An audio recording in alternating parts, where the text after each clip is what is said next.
Hello, and welcome to a Gran Turismo thing. Having come out in 1997, Gran Turismo 1 is inching ever closer to being 30 years old, but most of the tracks from the first game have continued to be carried forward with each new installment of the franchise. Not because of mere tradition, but because they're actually just that good, through sheer depth and quality of their design. And I want to talk about what makes them so good. But before we get right into it, I want to give a quick shout out to my members, currently on screen. These folks go above and beyond to support the channel, and I'm very grateful to them. Being a member is never required, but always appreciated. Thank you.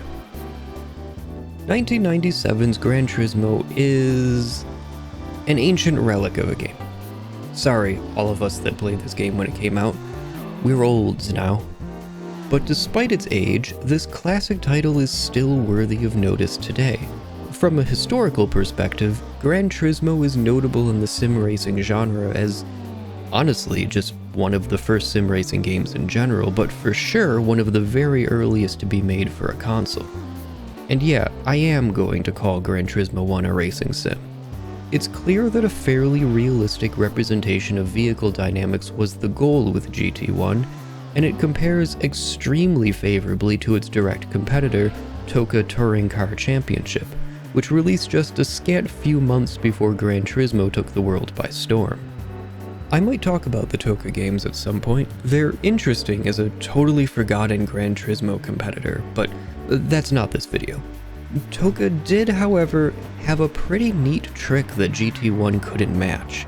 The tracks were all licensed, real-world circuits, while Gran Turismo had to make do with creating a full roster of original, that means made the F up, circuits. 11 of them, in fact. Luckily for us, Paulus Entertainment, as Polyphony Digital was known at the time, had some outstandingly talented circuit designers on staff, and after over 100 hours in just the last couple months, I'm of the opinion that what they created is actual art. Which brings us to today's video. However, I am not going over all 11 circuits on the disc. You may have noticed that this video is quite long enough as it is, so I will instead be going through each of the tracks found in the Gran Turismo World Cup, which positions itself as the ultimate test of driver and machine, and completing the series while securing the championship victory is how you get the credits to roll. Each track in the GTWC tests a different aspect of the car, as well as placing very different demands on the driver. And if you don't believe me, I spend this entire video trying to convince you I'm right, with as close as I can get to evidence, so keep watching. For each track, I will introduce it with a track guide, which is a set of instructions for how to drive the course. This section will make a lot of sense to weirdo sim racing degens like myself, but for everyone else, it's basically a really detailed rundown of how the track works. If it's been a while since the last time you played a Gran Turismo game, this section will be a more than adequate refresher. Or, if you've never played a Gran Turismo game. If that describes you, please leave a comment. What are you doing here, you fascinating creature, you? If you're vehemently opposed to a full rundown of the tracks, there are chapters in the description below, and you may feel free to jump ahead to the discussion portions, where I talk about how the track fits into the championship as well as within Gran Turismo and its progression systems more broadly. And without any further ado, it's time for our first track. Turn 1 at the high-speed ring is a generously banked, high-speed, left-handed sweeper that you can enter at full throttle, max speed. For your turn-in point, use the shadow as a guide. Yes, I do know the golden rule to never use shadows for your reference points, and I'm breaking it on literally the very first corner. But you know what? In the fictional world of Gran Turismo 1, where the laws of physics are just slightly different from our own reality, the planet doesn't rotate, and it's always the same time of day because this is the PS1 and it's frankly a miracle that this thing runs at all. The shadows never change. We can use them. It's okay. In any case, We turn in and basically try to graze our right tires along that shadow. Turn 1 feels very much like an oval corner, but it has a sneaky trick at the end where it slightly tightens just as the banking is letting down. You want to take a surprisingly late apex in this corner and lift for just a moment before this patch of bare dirt in the grass and get right back on the gas as you pass it. There's a large paved runoff to the right side of the track, but don't linger on it as it doesn't extend into the braking zone for the next corner, and grass might as well be lava in this game. Turn 2 comes up on you faster than you might expect, and you want to start braking just a bit before the outside paving stones turn lighter. Bring the car down into low 4th gear and aim to hit an apex that's a touch after the brown grass runs out. Give it power and let the car run out to the edge of the track, then move over to the left side for the next pair of corners. Corners 3 and 4 are a pair of right-left bends, and you'll need to drop all the way into 3rd to handle them effectively. Get right onto the left edge of the track and brake once you reach the curbing, bringing the car down into 3rd before you turn just after the curbing ends.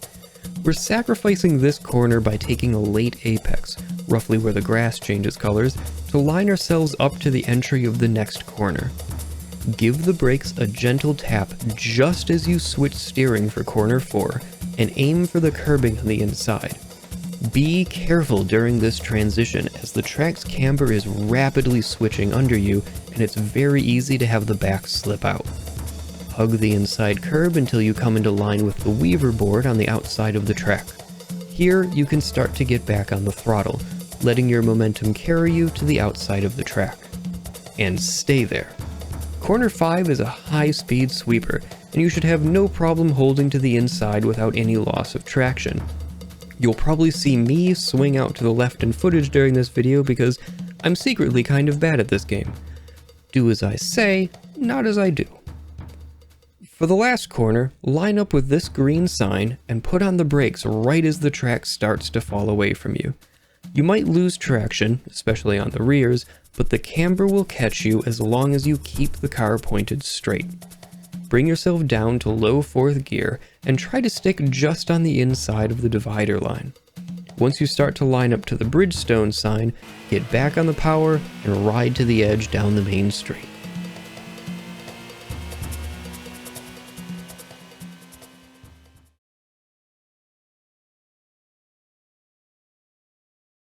Okay, Sim Racing Nerd segment is over.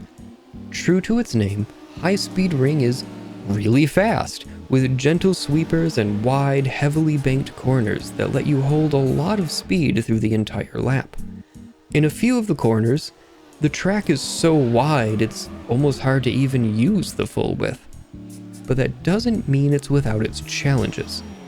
Turn 2 can be difficult to gauge a good braking point for, and the transition between turns 3 and 4 can catch an inattentive driver off guard, but it's the entry into the final turn that I want to focus on. Something that the tracks of Gran Turismo are really incredibly good at is presenting different challenges as you progress through the game. Starting the game in a car that's probably under 200 horsepower, you'll have entirely different experiences on this track than you will here in the endgame. I'm driving a beautiful metallic forest green Nissan R33 Skyline GTR V-Spec with 714 horsepower going through all 4 Racing Slick Super Softs. Such a good car, really just well behaved when coming out of a corner.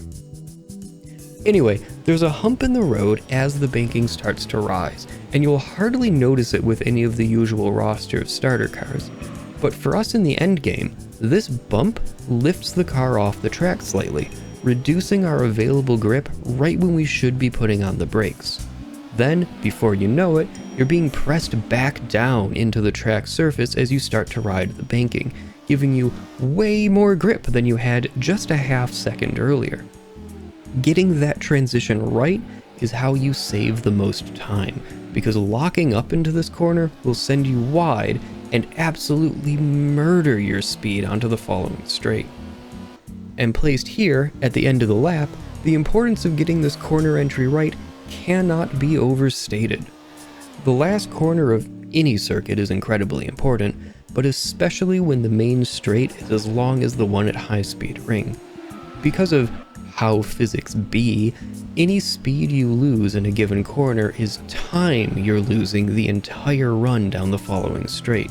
So it's imperative that you get every part of this corner right. If you nail this corner, you get to make up time for the next quarter of a lap, but if you scrub the tires too much and lose too much speed, you end up falling behind. Of course, the wildly exaggerated slipstream effect in GT1 might be able to save you, but that's not what we're talking about right now. But the last corner does bring us to the end of the race, which means it's time for the next track, and also the next Sim Nerd section.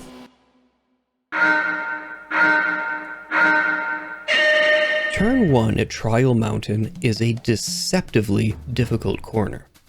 Lift as you come onto the curb on the outside of the track and turn in, getting back on the gas as you begin to straighten the car. The inner curbs of turn 1 and 2 are both very high and can easily throw the car around, so make sure you take the apexes just slightly wider than you might think you should. Generally speaking, don't ride up on any curbs in Gran Turismo 1 unless they're visibly perfectly level with the track surface. Most of them are not. Coming out of turn 2, try to get as far to the right as you can to open up turn 3, taking as much of this curb as you can without getting grass on your tires. You should be able to take this more or less flat out, lifting slightly to adjust your exit angle if you need to. After passing the apex, look for the curbing on the outside of the track and aim for it. As soon as the car is beyond the curbing on the right side, begin braking all the way down to 3rd gear. The track is slightly cambered and your approach is not straight, so try to keep the car steady and aim slightly past the curbing on the inside of the corner, just at the entrance to the tunnel. Keep the car tight to the inside and straighten it as fast as you can to minimize the chance of death over this next section. There's a jump immediately into a heavy braking zone, so you need to be ready to put on the brakes as you land, and you must be straight on or you'll lose control. Depending on your entry line, turn 5 can be taken in 3rd. I did not get the car far enough to the left in this footage, so I have to drop down to 2nd gear on corner exit. There is a sliver of grass on the outside here that won't kill you if you need to take it, but it's best avoided as any semblance of off-roading will tank your speed. Turn 6 is a slight left-hand kink in the road that immediately becomes turn 7 to the right. The track is deceptively wide here, so brush the left apex as close as you dare, and then lightly hold the brakes to shift your weight onto the front tires, bringing yourself into 3rd as the corner progresses. Straighten out and get over to the right side of the track before the short tunnel to turn 8 and begin easing on the brakes as you go through, turning to the left and aiming for the edge of the tunnel exit. These lines are probably supposed to denote track limits, but the marshals are asleep, so track limits don't exist. Floor it down the long back straight.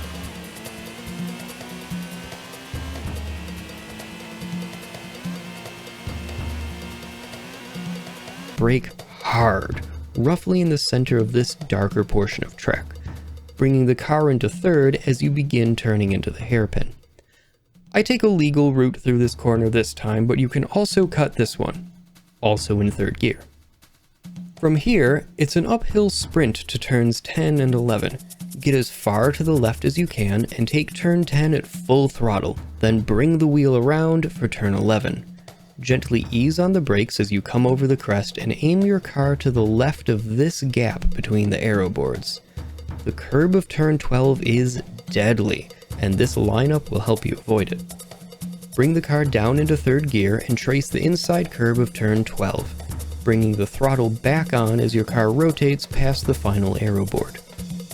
Quickly bring the car back to the right edge of the track as you ride down this slope towards turn 13, and put on the brakes right at the start of the outside curbing. Turn in and avoid taking the inside curb on your apex, letting the car wash as far to the outside of the corner as it needs. The very end of the curbing on the exit of turn 13 is one of the few curbs in this track that won't kill you. stay on the right edge of the track against the sponsor wall and put on the brakes right as you pass the final black Gran Turismo board. You only need to bleed a little speed for turns 14 and 15, about the middle of 4th gear.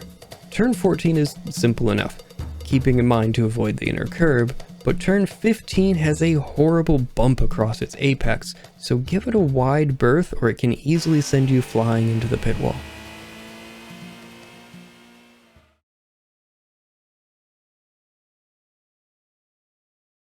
Nestled deep in a mountainous forest and stuffed to overflowing with memorable corners, Trial Mountain is easily one of the most well-loved original circuits in the entire Gran Turismo franchise. Although none of the corners are recognizably lifted directly from it, I think the intention with Trial Mountain is pretty clear. This is Gran Turismo's hugely cut-down tribute to the Nürburgring Nordschleife.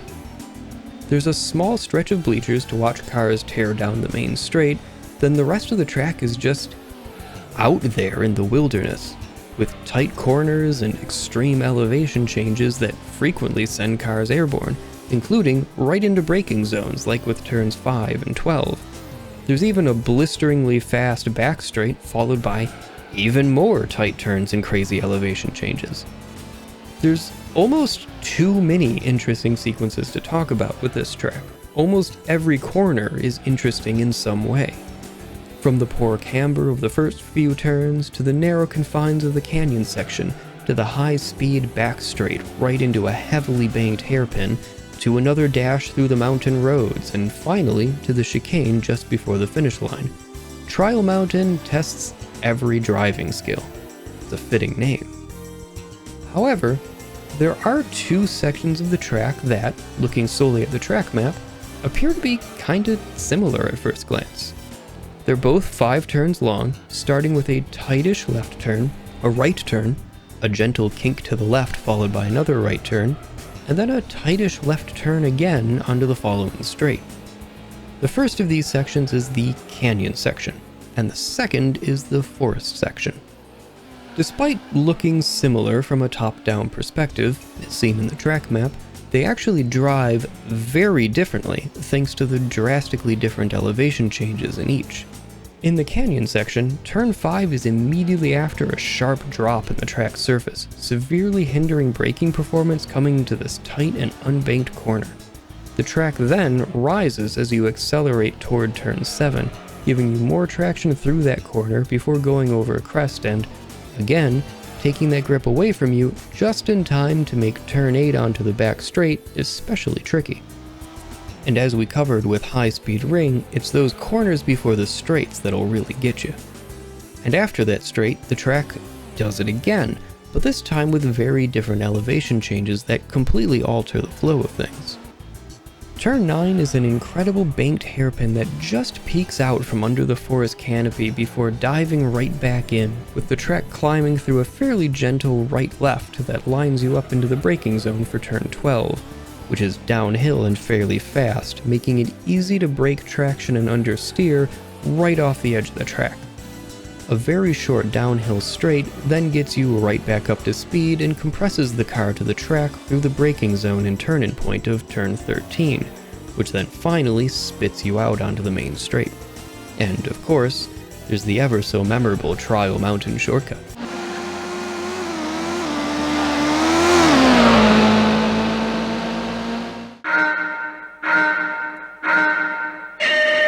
Racing nerd time again!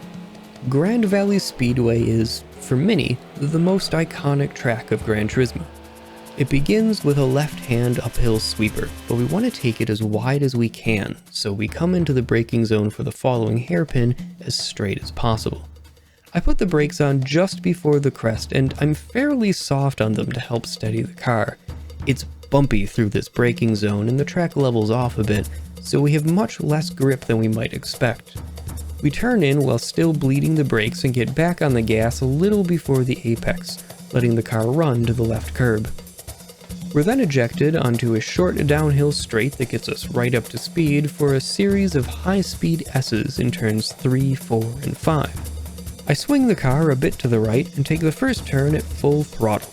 I'm a little late with my turn in, but the optimal line would be to apex essentially right where the left curbing ends. But do not use this curb. The curbs through here will kill you.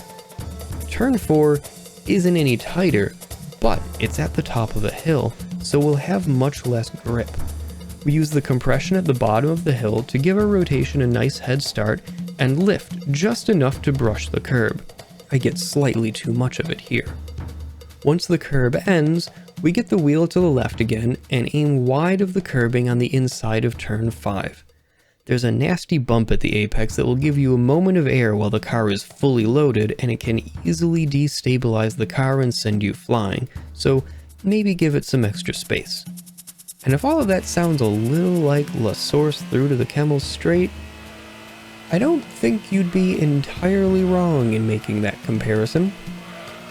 We bring the car as far back to the left as we can before turn 6 and get on the brakes right at the 100-meter board. Bring the car all the way down to second gear and tuck into the camber, and you can drive this by sight. The 2 hairpins on this track intimidated the crap out of me as a kid, and now look at me. I'm telling other people how to take them. Coming out of the hairpin, we get about 2/3 of the way to the right on the track. There's a hump in the camber right at the start of the braking zone, and we really want to have the car straight over it, so don't go super wide. Once we cross over that hump, get on the brakes and bring the car down to 3rd, riding right along the edge of the curb. Sneak as much throttle as you dare while you switch directions, and take turn 8 by tracing along that curb as well.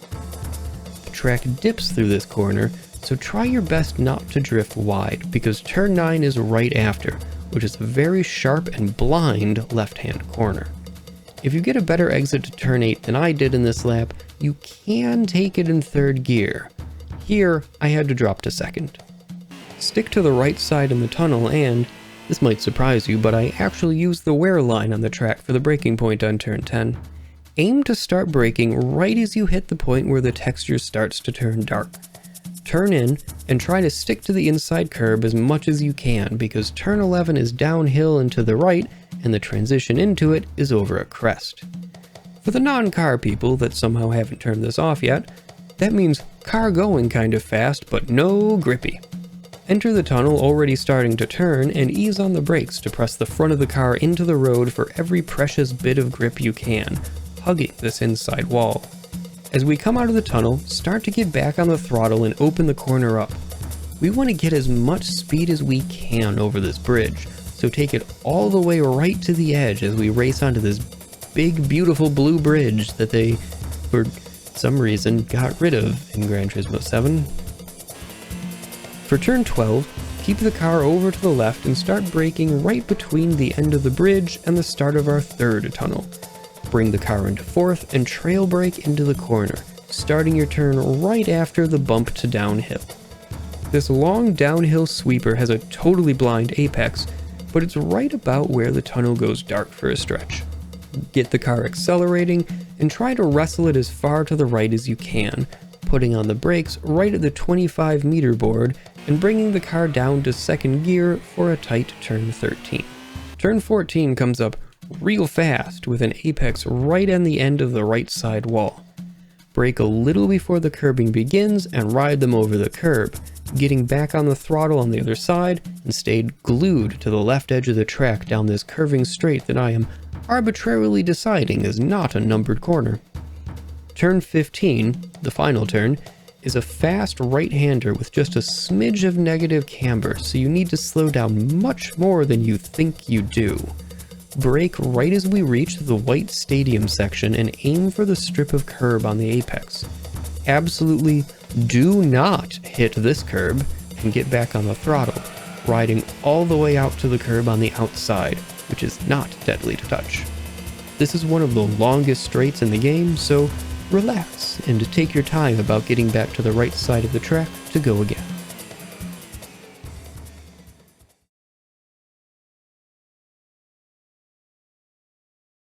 And welcome back, non-sim nerds. Thanks for sticking around. If Trial Mountain is a challenge in sight-reading corners and elevation changes, then Grand Valley Speedway is that idea taken to its technical extremes.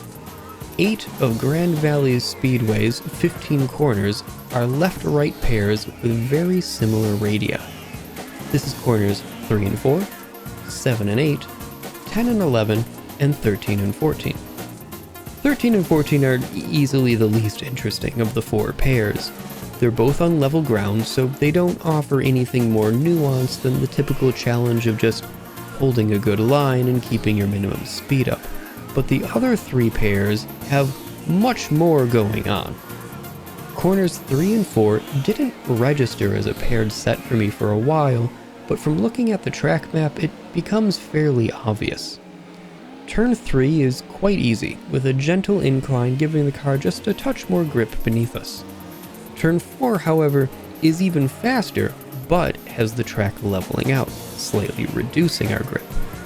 Turn 5 immediately after is just another little trick, giving turn 4 a hard cutoff for where we can let the car drift wide, and the slight bump at the apex of turn 5 means we have to lift to avoid destabilizing the car at high speed. You're probably seeing me doing exactly that in the footage that's playing. Thanks, editing tack, jerk. Look, it's hard to control. The liftoff oversteer in GT1 is crazy strong, and the cars tend to be on the twitchy side at the best of times anyway, so it's hard to really hold a clean line. Trust me, I'm doing my best here. Turns 7 and 8 are another pair of corners, and while they don't differ much in elevation, they do differ in the line you want to take through them. Turn 8 is fairly fast if taken on its own, but the tight left-hander of turn 9 comes up really quickly, and it has a straight following it, so it makes more sense to sacrifice our exit to turn 8 and open up our entry into turn 9 as much as we can. Compare and contrast with turn 7, where you just hold your speed through the entire arc of the turn. But after turn 9 and leaving the track's first tunnel, we're presented with an uphill left-hander, offering the car plenty of grip throughout the duration of the corner. So far so good.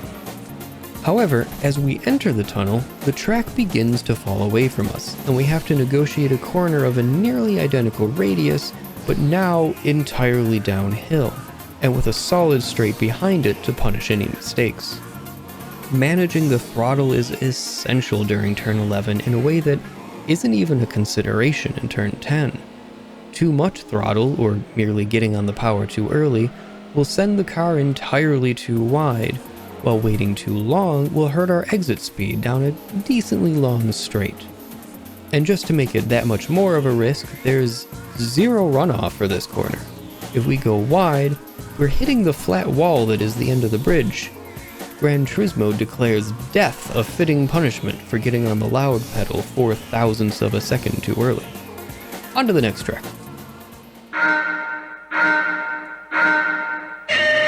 Once upon a time, I did not like Special Stage Route 5, but then I forced myself to sit down and learn it. Route 5 has a wicked fast main straight, so I get right on the left edge of the track and lift at about the 100-meter board, then start turning into the corner a little before the 50-meter board. I want to basically scrape along this right wall as I straighten out to brake into turn 2, bringing the car down into 3rd gear and riding the camber around this long corner. I stay very far to the inside and shift up into 4th as I exit the corner, lifting and turning into turn 3 at the 25-meter board. I exit this turn far to the right and stay right up against the wall, then put on the brakes at the 50-meter board and bring the car all the way down to 2nd gear as I roll the car onto the curb at the apex of turn 4. Once I clear the apex, this entire stretch is full throttle. Just like turn 3, I take turn 5 and hug the inside wall on exit. Then keep the throttle pinned to the floor as I swing the wheel to the left at the 25-meter board. I don't want to take too much curb in these corners because it will destabilize the car, but I can go as wide as I want to through turn 7. Once I get to the short straight before turn 8, I steady the car and bring it a bit over these white lines on the track, which is where I start to drag the brakes to help push the front tires into the road as the track begins to fall away.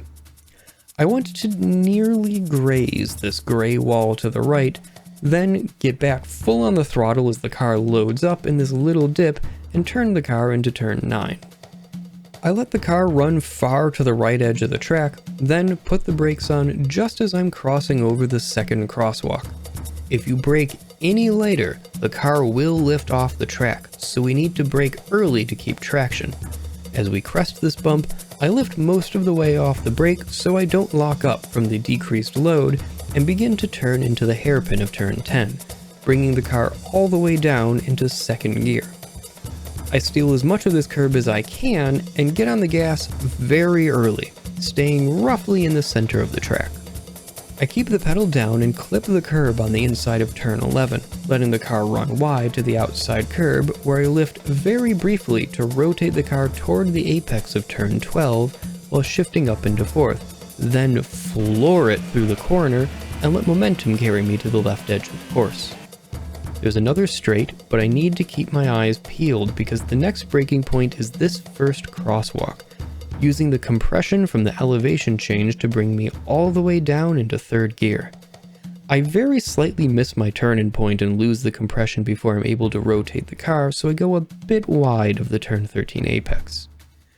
Turn 14 is a cheeky kink to the left, and I want to line my car up after it and put on the brakes to bring the car into second just as I reach the curbing of turn 15. I get back on the gas at this apex and let the car ride to the left edge as I run up the hill. Turn 16 is the last corner and is a medium speed uphill curve, and nailing it is essential to keeping the pace on this long straight. I about half lift at the 25 meter board and start to turn in. The apex that I'm aiming for is roughly at this light pole, but the visual I'm really looking for is the end of these arrows. As soon as they end, I get back on the power and hold the car on the track as best I can. And that's a lap.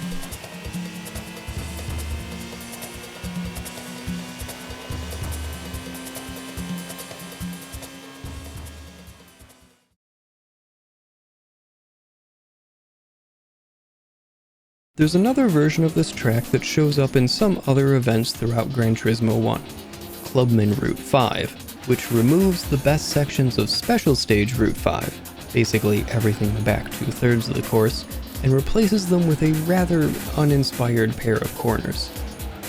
4 corners, technically, though 2 of them can be functionally ignored. Those able to tell the tracks apart by their numbers will know that Route 5 is really just a teaser for Route 11, which we'll be getting to soon enough. So, why is this track here at all?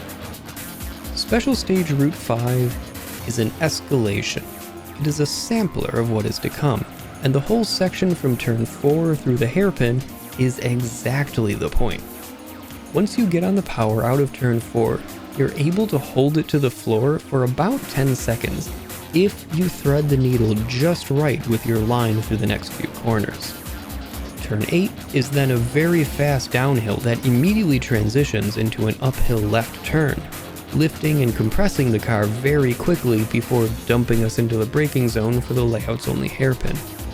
And the design of this braking zone is genius. It starts out as an uphill, then abruptly levels out right before the hairpin. If the whole braking zone was level, this crest is actually where you would start putting on the brakes. But with this design, putting on the brakes in the expected spot will send you into the wall. Instead, you have to use the incline to slow the car down most of the way. This is a touch too early, but it keeps the car in contact with the road surface rather than sending you completely airborne.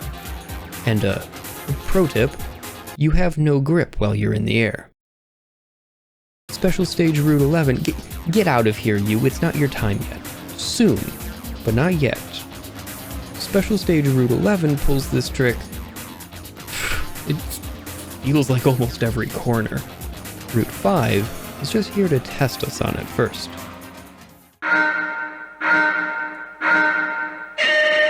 Deep Forest's long and fast main straight ends with a hump that can send the car airborne. And even if it doesn't, it will still lighten your traction as you go over it. Let the vehicle settle and put on the brakes, staying close to the right edge of the track. Bring the car into third, find the natural apex, and accelerate up the hill to complete turn 1. For turn 2, begin turning left before you crest the hill, making sure to straighten the wheel for any loss of grip from going airborne you may experience. Graze the inside edge of the track, then quickly straighten the car to put on the brakes and bring yourself down to third. Turn 3 has bad camber, but hold the line as best you can and keep towards the right side of the track. Once you can just start to see the track beyond turn 4, aim for the apex, then straighten the wheel and get on the brakes as soon as you reach it, bringing the car all the way down to second gear and letting the camber take you through turn 5. Ride the car all the way to the left edge of the course and through the tunnel, then ease on the brakes as soon as you exit and turn into turn 6. This is a downhill corner, so you'll have a lot less grip than you expect. Keep the car close to the inside, then get back on the power as soon as you enter the second tunnel, turning the wheel back to the left to graze the blind apex of turn 7, right under this tree branch. There's a small kink in the road, so watch the right edge of the track and get hard on the brakes as you hit the dip, which is the apex of turn 8. You'll immediately come out of that dip, so lift your foot and trail brake as you crest over it, bringing the car back into third for turn 9. Turn 9 is a wide left-hander, but it's very bumpy, so don't let yourself go wide too early. It's very easy to slide too far to the outside and lose a lot of time here. Keep the wheel pointed to the left down this small straight, aiming to take turn 10 as though this is a double apex. Lift while you're on the paved stone portion or you'll go wide into the rock face on the right side of the track.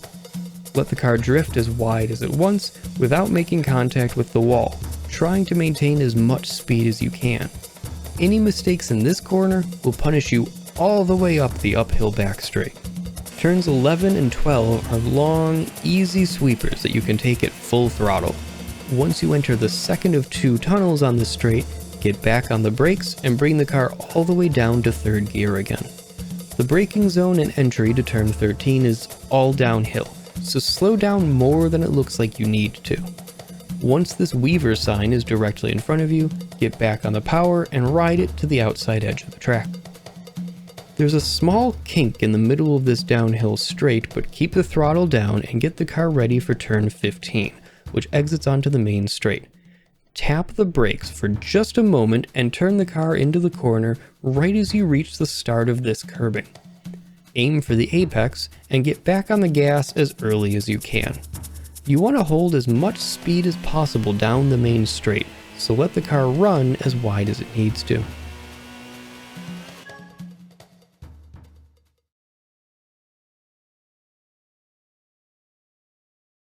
Deep Forest Raceway is a bit of an odd one, isn't it? I mean, the slowest corner is one of the first licensed tests in the game. Most of the corners have pretty large radii, and the track shows up in multiple early game events. On paper, it's not at all a difficult track, and yet, here it is. The penultimate track of the Ultimate Challenge. So, what gives? Well, this is gonna sound like a little bit of a cop-out, but it's the whole track this time. Remember how, way back in the beginning of this video, like, I don't know, better part of an hour ago, I said that the tracks of Gran Turismo present different challenges depending on the car you're in? Well, Deep Forest is a perfect example of this in action. I'd love to have some actual statistics on this, but you're probably flat out for a good 75% of the track's length, and you hover around an average speed that's pretty close to 200 kilometers per hour. The cars that you race on this track in the earlier leagues, though, they might cap out at about 200 Ks, if you're lucky, and they definitely don't have the aero performance of the Skyline we're driving here. You know what, bring that clip back out here. Oh yeah, look at that. It's such a boring, basic looking car, and yet I love it. Because I grew up on Gran Turismo, Need for Speed Underground 1 and 2 and Most Wanted.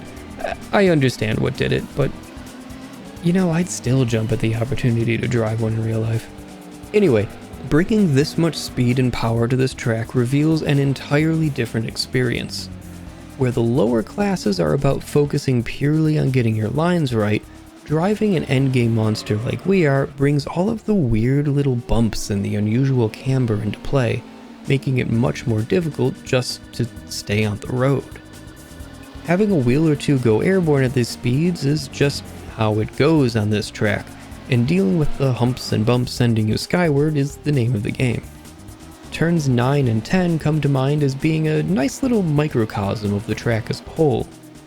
Turn 9 isn't actually anything crazy.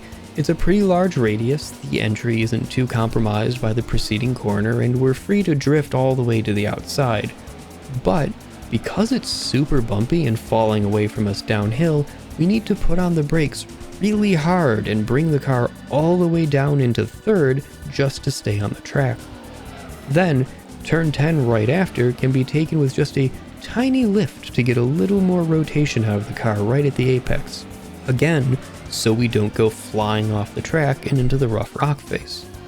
And the reward is this really cool serpentine straight running uphill along the edge of a cliff. Won't see anything like that at a real circuit. Deep Forest is a truly fantasy racetrack, and we love it for it.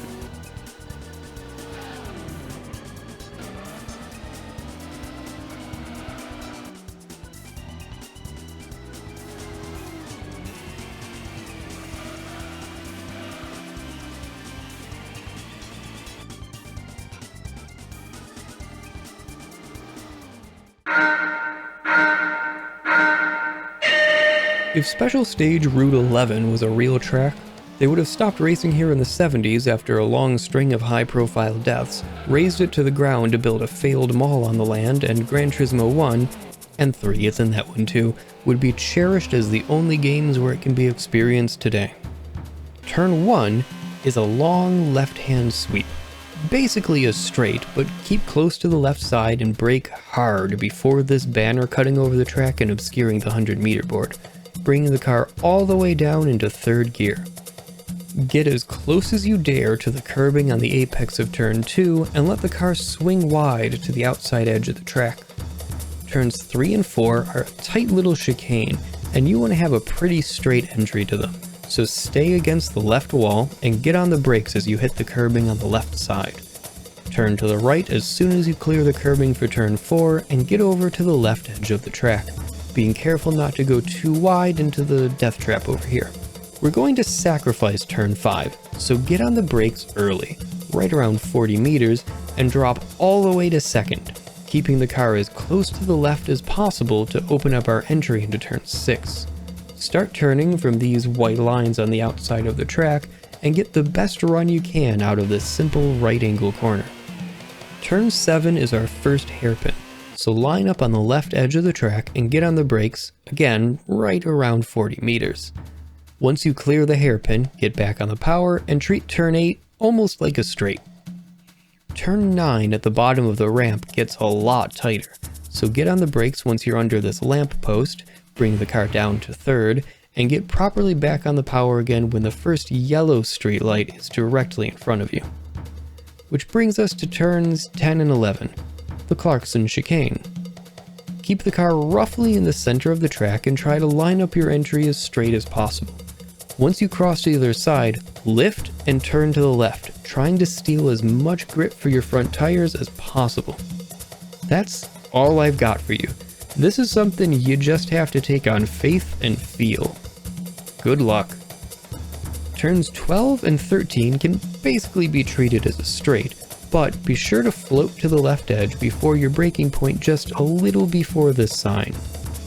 Bring the car down to third and take the twin right angle corners of turns 14 and 15 exactly how you would expect. Keep the wheel held to the left and modulate your throttle to stick mostly to the inside of the carousel that is turn 16, getting the pedal back to the floor when the car lines up with the end of the painted arrows. Turn 17 is basically just a straight, but swing wide and straighten the car out before you hit the hump, lining yourself up with the left half of this building before you go airborne. This will get you wide enough to avoid the apex of turn 18 and get a straight entry into turn 19. Get on the brakes at the very top of the hill, being fairly gentle on them since you won't have much grip until you get the compression at the bottom of the hill. Bring the car all the way down into second gear and hug the inside of turn 19. Get back on the power once you see the windows ahead, and hold the car as far to the right as you can. Get back on the brakes right where the asphalt changes color and try to carry as much momentum as you can through the double apex of turns 20 and 21, pulling the car as far to the left as you can down the short straight that follows. Get back on the brakes once you pass this lamppost behind the banner to bring the car down to second gear, and get back on the power at the apex of turn 22, just like you would expect. This is a nice long straight, but get as far to the left edge as you can because the map completely fails to indicate the deadly chicane of turns 23 and 24. Get on the brakes hard as you pass this Castrol sign, dropping all the way to third gear. Start turning in when the arrows start on the left side and take the chicane exactly how you'd expect from there. Keep close to the inside of turn 25, staying in third gear until you see the brake and the lights on the outside of the corner, then get back on the throttle and open it up to get as much speed as you can down the main straight.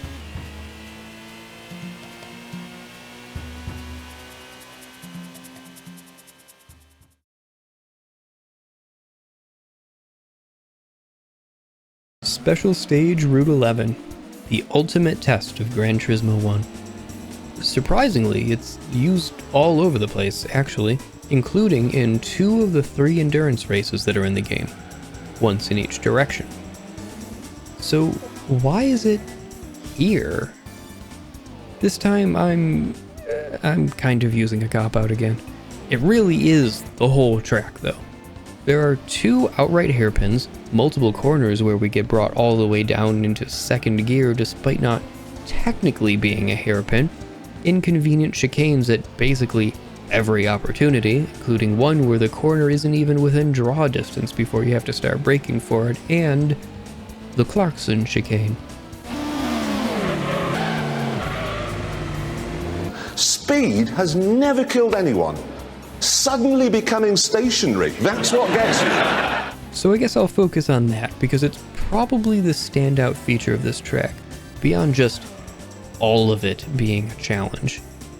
To date, Special Stage Route 11 has only been in 2 games, GT1 and GT3. Yeah, it skipped one. Kinda weird, but okay. But the version GT3 skips the entire underpass section, replacing it with a very tight hairpin and a little chicane.